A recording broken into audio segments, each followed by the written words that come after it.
Hello everyone, this is Neha Mutreja and today I am here to discuss something very important which is affecting our day-to-day lives and most importantly, the future of our country.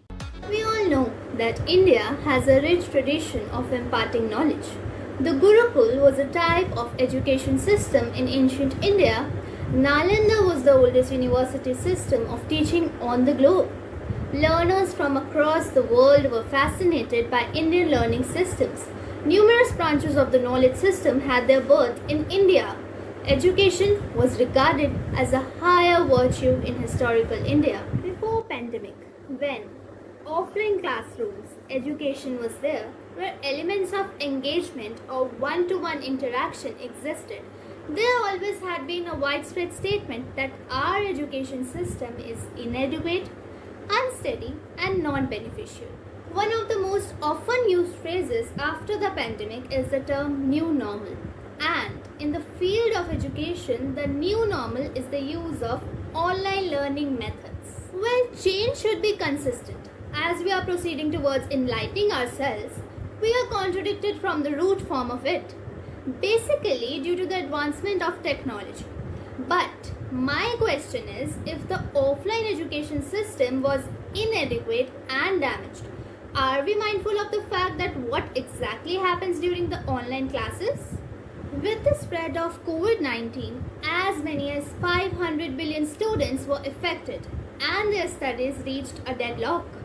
After a giant break from mundane course of studies, it was decided to use online platforms for picking up where one left off studies and to continue with their flow. With this, the hitherto peripheral digital education in India came center stage and is now increasingly getting integrated into the mainstream.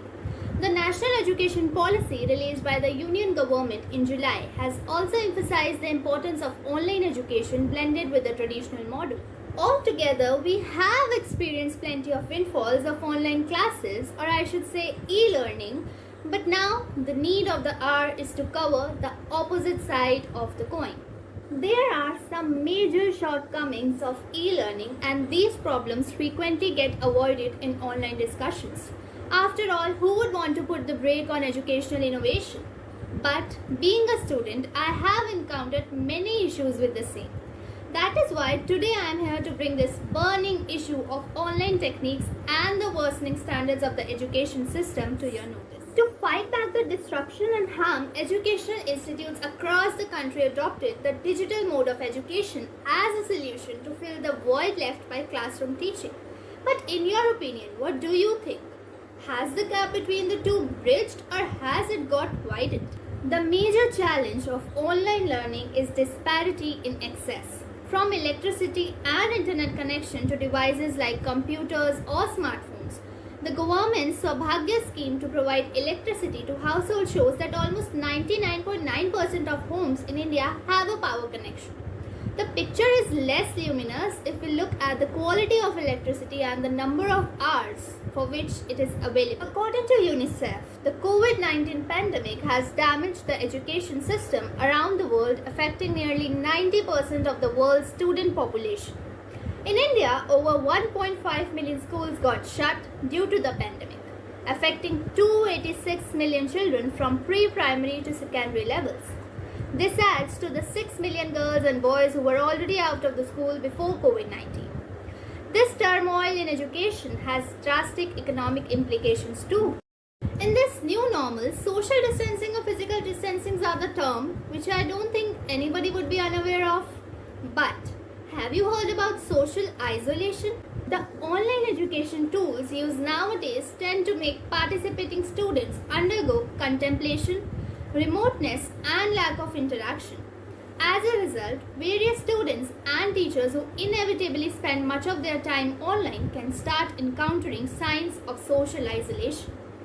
Due to lack of human communication in their lives, social isolation coupled with a lack of communication often leads to several mental health issues such as heightened stress, anxiety, overthinking, etc.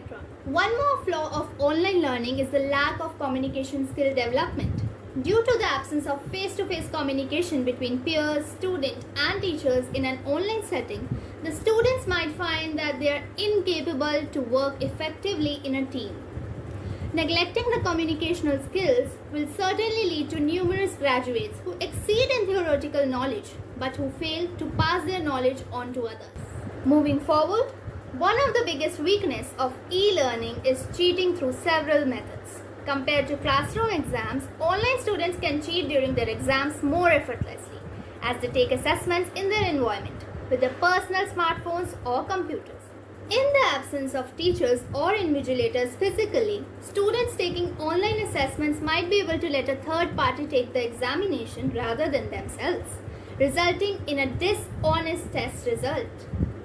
I agree that online learning has come up like a rescuer in these difficult times, but everything that comes with advantages has a certain number of disadvantages too. For many students, one of the biggest challenge of online learning is the struggle with focusing on the screen for longer periods. With online learning, there is also a greater chance for students to be easily distracted by social media or other sites. While internet penetration has grown in leaps and bounds over the past few years, in smaller cities and towns, a consistent connection with decent speed is a problem. Online learning requires teachers to have a basic understanding of using digital forms of learning, etc., etc., etc. Our education system is on a verge of a crisis. If the administration still don't come forward to look into the matter, then I am afraid that this act of us is nothing but playing with the future of our country. At last, I would say that it's okay to use this alternative till the things get back to the original normals. And after that, these online tools can play their role simultaneously to enhance the quality of education. Accordingly, I would say that online education is a bonus and can be a supplement, but it cannot be a replacement. You must have heard these lines said by Mr. Nelson Mandela that education is the most powerful weapon which you can use to change the world. And we all know that to change the world, first we need to change ourselves. So act accordingly. That was all I wanted to say. Feel free to express your views in the comment section. Thank you so much.